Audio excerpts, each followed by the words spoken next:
the book and just your story and the fact that you at 30 years old are insanely young and very successful is you say you had it, but if you have that fear of failure, it's very small, right? And so I'm just wondering how much of it was nature versus how much of it sounds like your dad didn't have a fear of failure, right? I know it's so hard because, dude, I could sit here and tell you all the things that scare the crap out of me.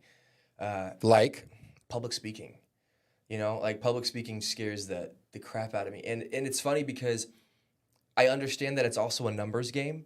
And I remember the first podcast I did. It doesn't feel like public speaking podcasts. My palms still get sweaty before podcasts, but it doesn't. Leading up to a podcast, I'm never like, oh my God, I say that I did Chris Valentin's podcast a couple months ago, and I was great until an hour before. And then I was like, then you get there and his interns are there and some people are there watching, and you're just like, okay, but public speaking, standing in front live in a group of a bunch of people. Is like, they say that's more people are scared of that over death, which that blows my mind. It is true.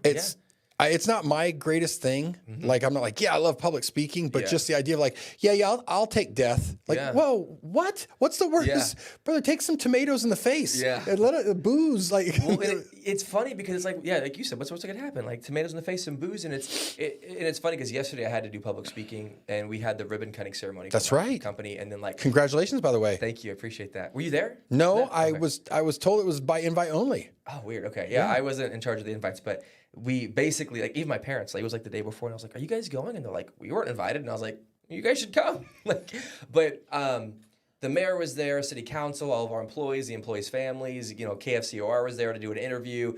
And I was more comfortable doing the interview with KFCOR than I was standing in front of everybody with a microphone being like, hello, but I love it. And I have a gift in public speaking. Like when I'm actually public speaking, I'm alive, I'm energetic, it flows good, but dude, leading up to public speaking, I'm not eating. Someone wants to come up and talk to me, and I'm like, don't talk to me.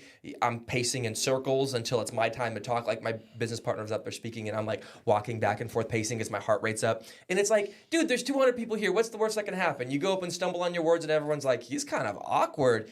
Great. You go home and you learn from that, and you do it again. It was like, am I prepared? Yes, I'm prepared. I wrote down what I want to say, and I'm good to go. And it was like, but it scares me. And it's one of those things where I'm like, I need 100 times. I need to create an itinerary where I'm public speaking in front of, some schools, in front of some audiences. And I need to just set that time to do because I need to get rid of this.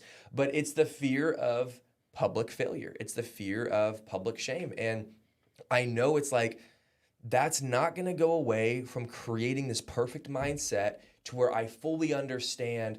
Someone on Instagram messaged me the other day. They were like, well, if you're nervous, it just means that your mindset's not that. I'm like, okay, whatever, you take a hike. Like, you're going to get nervous if it's important to you.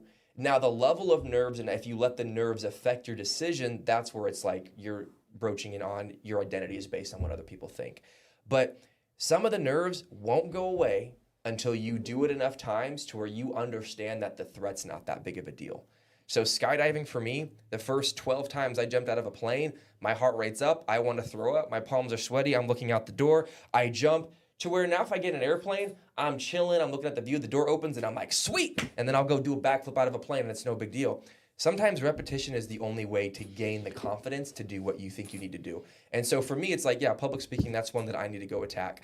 That's probably the biggest one I can think of. But it's like, I'm scared. And I don't think that that's going to go away until I just put myself in the arena and make myself do it.